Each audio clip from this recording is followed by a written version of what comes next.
Hello and welcome to the video. I'm Jimmy the Mower and today we're going to be doing a review and unboxing of the ALDI Ferrex 12 volt cordless rotary tool.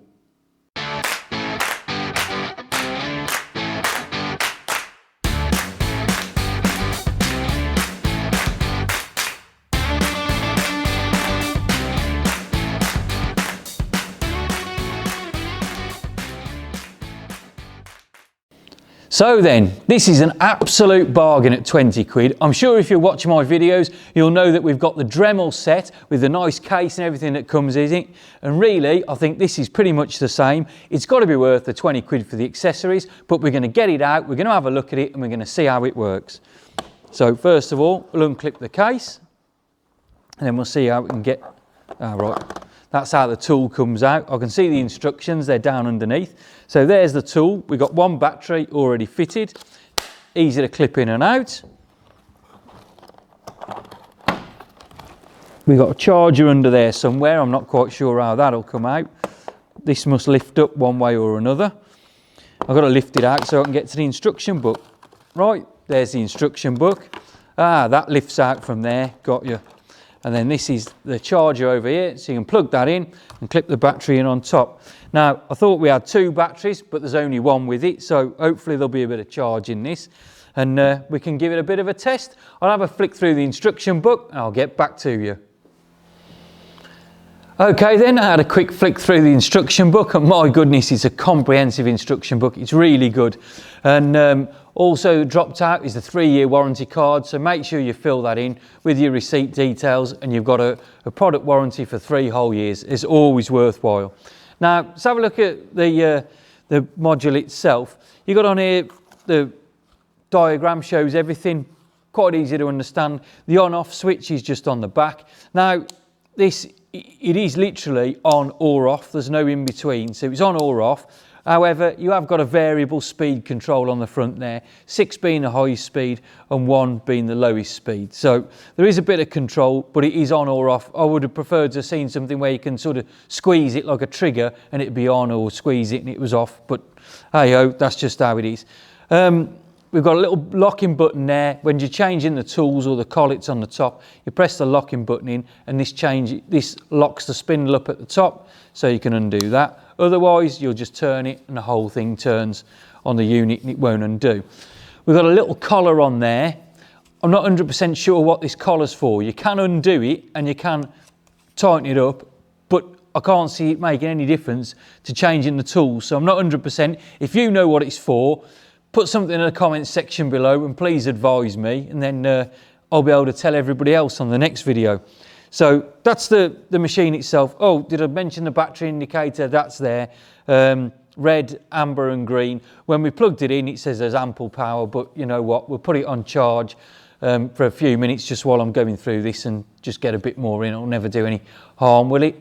And on the battery charger itself, there's a couple of LEDs on there that will light up and tell you that it's either charging or fully charged as well. So that's all good. Right, we'll put that over to one side. Now I need the book for this because we've got so many accessories in here that I just can't remember them all. And some of them, I'm not sure, well, they're not exactly what I'd call them, but anyway, we'll just run through what they've got. So at the top here, we have got 2 plastic brushes. Now, this is like a little nylon brush, and this one's a little nylon brush. I'm not 100% sure what to use them for, probably cleaning something out, something like that. That'd be great. This is a little wire wheel on there. I think that is the actual only wire wheel that we've got in there. It says number B, wire brush. Yeah, that's the one. And then we go down to, let's have a look at this. C is 2 tool holders. Now these tool holders here, if you're using the grinding discs or the sort of sanding discs, they're in there, or the cutting discs I should say, they're in there, and you can undo the screw on top. There's a couple of little washers. It does look quite fiddly like with my big hands, but we'll have a go in a minute at those. Then we come down and we've got these little engraving bits or milling bits, so whichever one you prefer to use, they're on there. And then here there's different size collets. Now I'm a bit unsure about these. The hole in the top of them is slightly different size depending on what tool you need to put in. I'm not sure when you tighten this up how tight it will actually go and grip, so a bit of trial and error until you know which one fits in which. Then we come over to here, and they actually call these, in their listing, if we look at them, fine cutters. Now they're fine cutters, but I would sort of put them as a grinding stone, really, more or less. I think they're just, you know, you'd use those for just deburring something or taking something off. And then here you have some high-speed drill bits, and they go down to some really fine stuff. In fact, I'm not even going to bother getting this smallest one out because it's so fine. I think I'll probably either snap it in half or lose it. So I won't bother with that for the demonstration. Here we've got some like felt pads. They're like polishing pads, I think. And then if I can clip those back in, these cases are great, and you need these cases to keep everything in where they need to be, because if you're like me, you'll have this open for a couple of days and that'll be the end of it. You won't find half the bits again.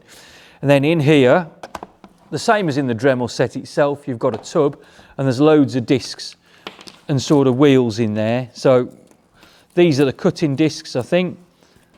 These are sort of sanding discs or grinding discs for little jobs. These are like big stone grinders, better grinders. I think with these, or certainly with something like this, I think we may be able to sharpen up some hedge cutters or something like that, but that'll be a completely different video. But maybe this tool will come in handy for there.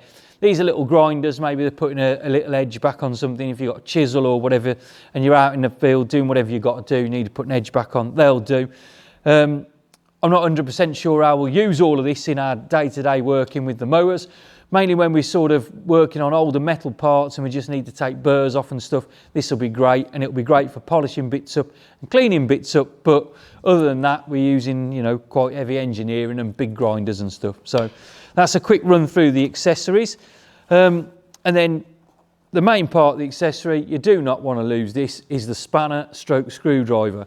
A spanner got basically a U shape and it locks onto there. There's two big flat sides, it locks onto there, you lock the button, and then you can either tighten it up or undo it, and you can spin that out, and that's how that works. And if you want to put a disc on, then you take one of these out and you look in there and you've got a thin screwdriver on the end, and it will just about fit in there and undo it. You might want to use a Phillips in there just to make sure you get a better grip and don't do the threading, because once you've sort of stretched your thread on there, you're going to struggle to ever use them again properly. So that's that.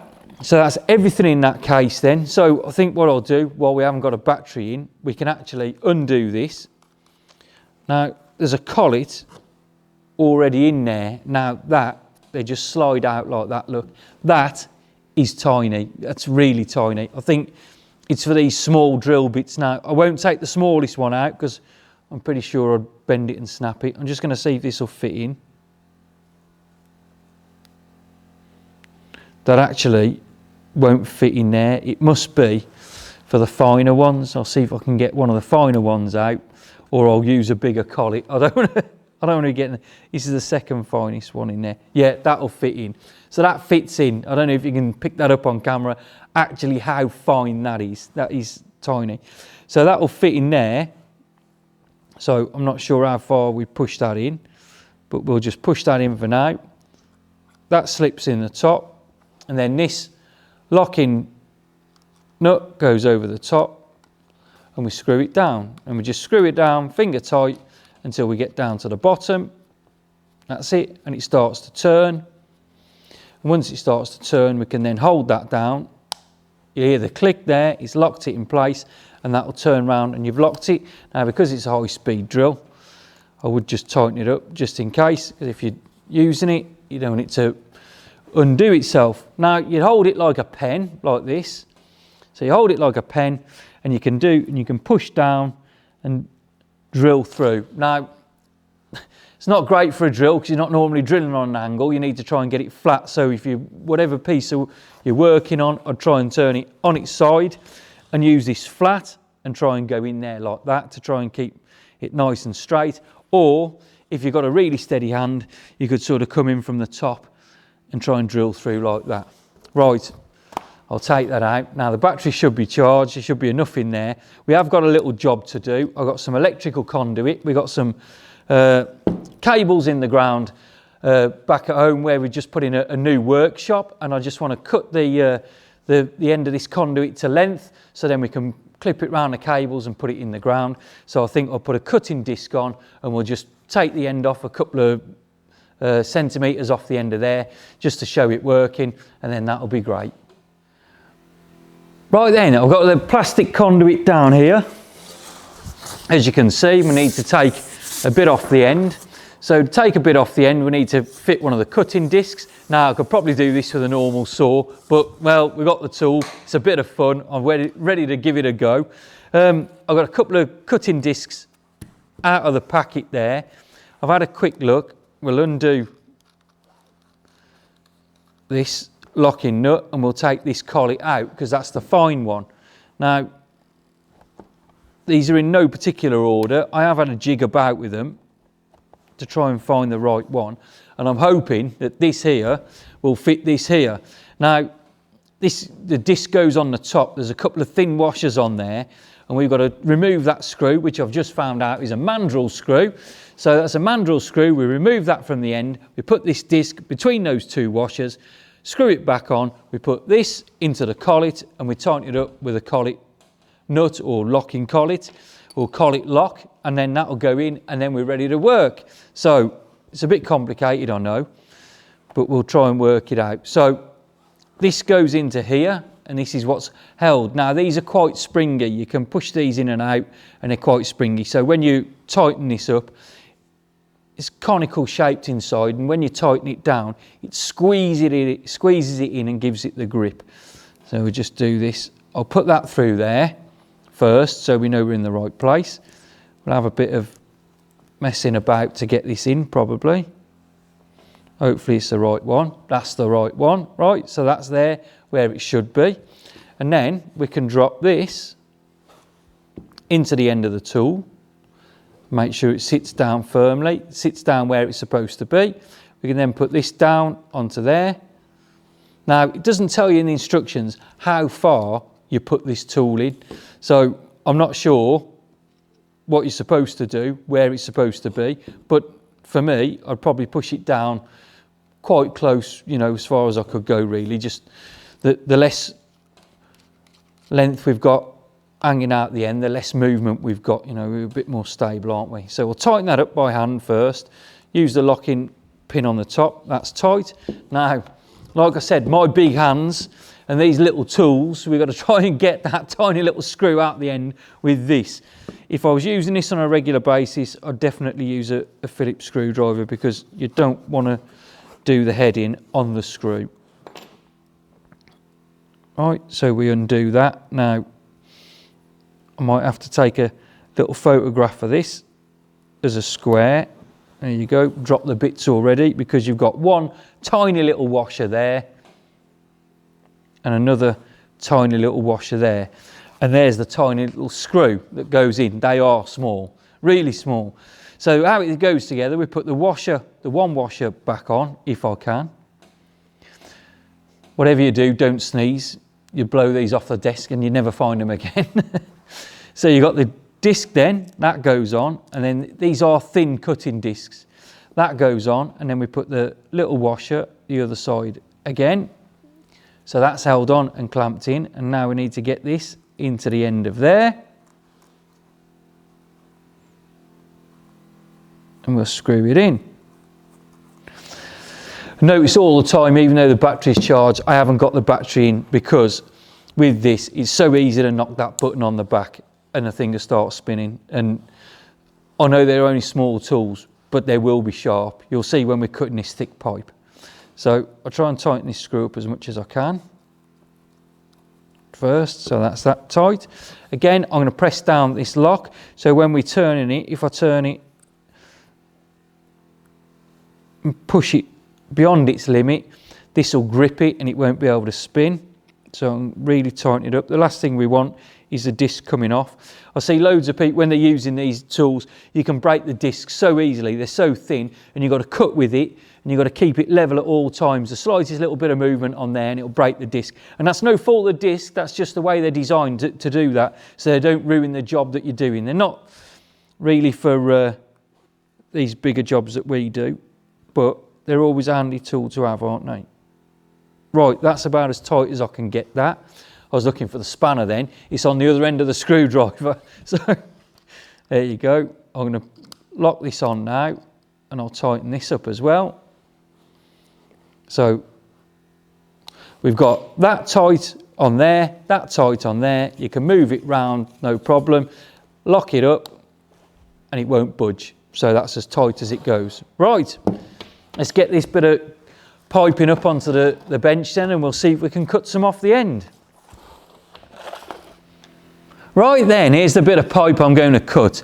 Now, we've got the disc in there, and as I say, really thin discs, and they spin round so quick, about 20,000 RPM. So, safety glasses on. I've got these ones with the bits on the side here, in case the disc breaks up. I'm cutting it about here, and I could whip through there with a saw, no bother at all. But I want to test this out today, and it's a job we have got to do today. So, I'll just put the battery in, as easy as that, and then we'll just fire it up actually and see if it starts. Yeah, it does. You can see the battery indicator lighting up. There we go. So I need to cut it about here. So if I just put this on, and it's spinning away towards the camera, and I should be able to put that down.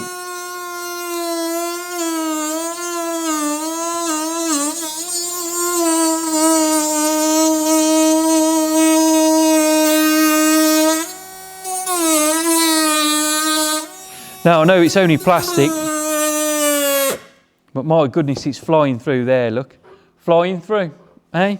That's good. Turn it round a little bit.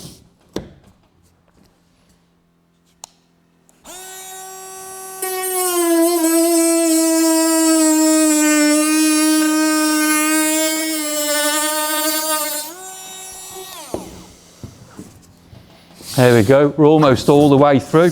That's a lot quicker than I thought, and a lot better than I thought.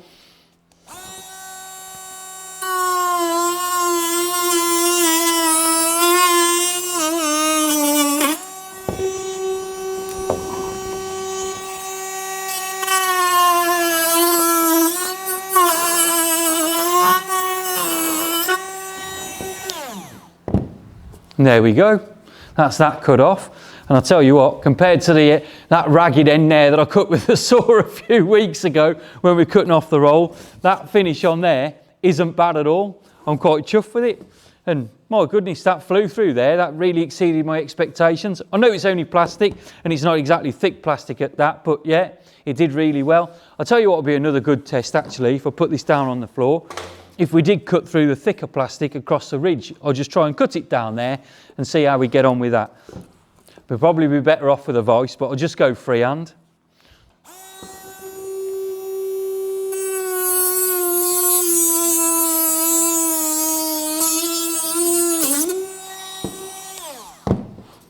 Absolutely flown through it. Look at that, eh? Brilliant. Absolutely brilliant. Oh, chuffed to bits. So there you go then, 20 quid. You know, you can't really go wrong, can you? If you're looking for accessories, they're all in there. If you've got the well-known branded Dremel one of these and you're after some accessories, it's got to be worth the 20 quid just for the accessories that come in this kit itself. It really has, it really has.